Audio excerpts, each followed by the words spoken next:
ఇరాన్పై America దాడి చేయడాన్ని ఖండించారు సిపిఐ నేషనల్ సెక్రటరీ రామకృష్ణ. టారిఫ్లతో పరోక్షంగా, బాంబులతో ప్రత్యక్షంగా డొనాల్డ్ ట్రంప్ యుద్ధాలు చేస్తున్నాడని ఆగ్రహం వ్యక్తం చేశారు. ఈ దాడులతో సామాన్య ప్రజల ఆస్తి, ప్రాణ నష్టం కలిగే ప్రమాదం ఉందన్నారు. వెంటనే అమెరికా తన దాడులను ఆపాలని కోరారు రామకృష్ణ.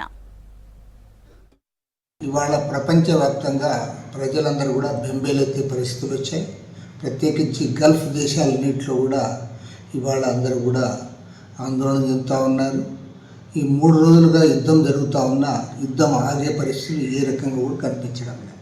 ఎందుకంటే అమెరికా, ఇజ్రాయెల్ యుద్ధ ఉన్మాదంతో ప్రత్యర్థులపైన దాడులు చేయడం, అందరినీ బెదిరించడానికి కోరుకుంటూ ఉన్నారు. ఒకవైపు టారిఫ్ యుద్ధం అంటూ ప్రపంచాన్ని బెదిరిస్తూ, మరోవైపు ప్రత్యక్షంగా ఆయా దేశ సార్వభౌమత్వాన్ని దెబ్బతీసి ఆ దేశాల అధ్యక్షులను, నాయకులను కూడా వారిని కిడ్నాప్ చేసే పరిస్థితి తీసుకుని, ఇటీవలనే వెనిజులా అధ్యక్షుడు మదురోను కిడ్నాప్ చేసి ఆయన్ను, ఆయన భార్యను ఇవాళ అమెరికన్ కోర్టుల్లో వారిపైన విచారణ చేయిస్తూ ఉన్నారు. ఇక్కడ కొమేనీని చంపడమే కాకుండా ఈరోజు ఆ దేశం పైన యుద్ధానికి దిగారు.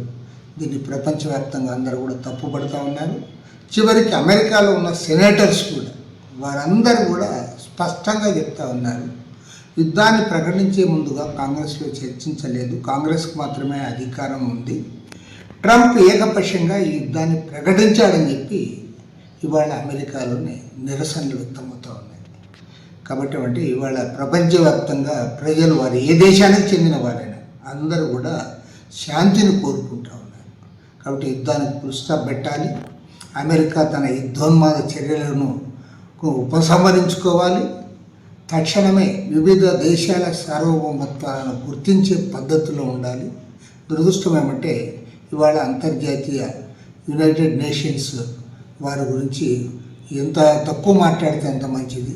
వారు ఉన్నారా లేరా అనే పరిస్థితి వచ్చేసింది.